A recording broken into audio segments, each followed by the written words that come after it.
I'm learning the meat business.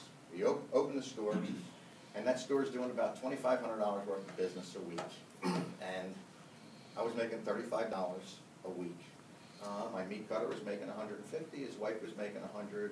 My wife and I were each making $35 a week. Still living with my parents, but it was okay because I did have some meat to eat, right? So we could bring some food home.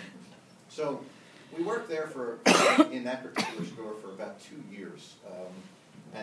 Unfortunately, the meat cutter that I had hired had gone astray. And by that time, I had kind of learned how to cut meat, at least. I could at least put product in the case. His wife stayed on, and my wife and myself really operated that store for another year. But I could never get past about $3,500 a week in sales because I only had this much knowledge about where I had to go. And again, really another fortunate thing happened to me. A gentleman by the name of Vince Morelli came in one day, and Vince was 65 years old. He had just retired from food fair, and he was a meat cutter there. And he lived in Oak Valley. And he walked in and he said, you know, I can help you. So I'm not sure I can afford you. He said, no, you don't have to pay me. So let me just help you. Let me just work for you for a month.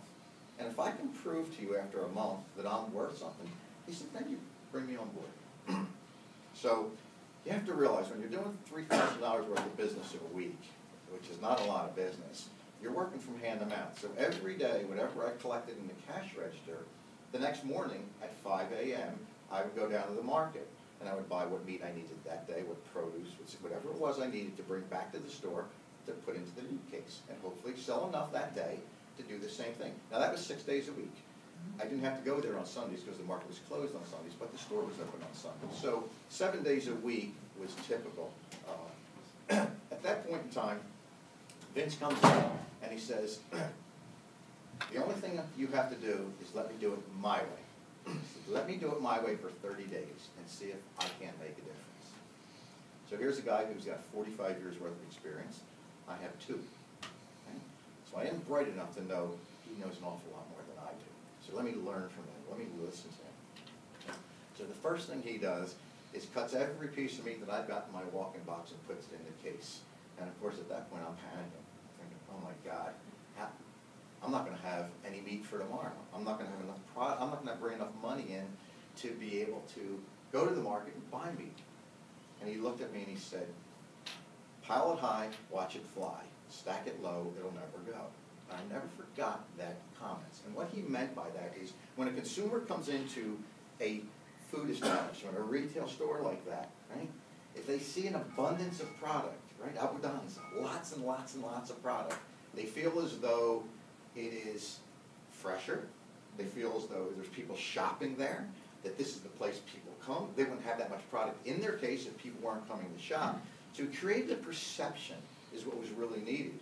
And the first couple of days, we struggled. And by the end of the week, that $3,000 went to 4.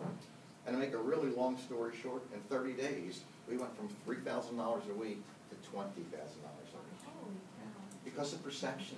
We put enough product in that case that made people perceive we were doing business. When they went home, they told their neighbors, and their neighbors came. And when their neighbors came, they went and told their neighbors. And all of a sudden, this was a little gold mine. This was a $30,000 a week store that was 15 feet wide and 30 feet deep, making a 30% GP. It would cost to run the entire store at about 13%. So think about 17% NP on a product like that, on a food product. Yes, sir.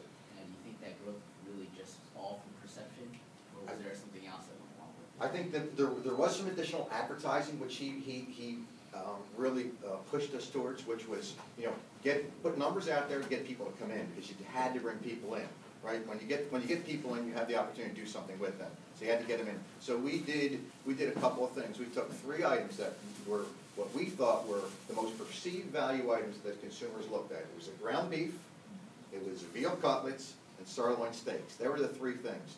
So he said to me, we're going to put them out as loss leaders. We're not going to make any money on them 3 products, but we're going to bring people in. And that's exactly what we did. We ran veal cutlets for $3.99 a pound. You know, today veal cutlets are $20 a pound, right? We ran ground beef for 99 cents a pound all the time. And we ran sirloin steaks for $1.99 all the time. So we got a lot of people that came to that store for those particular things. And when they saw them, it just created the excitement, which brought more people in. So, at that point in time, I figured I was a genius, right? Because I at least listened really well and I learned really well.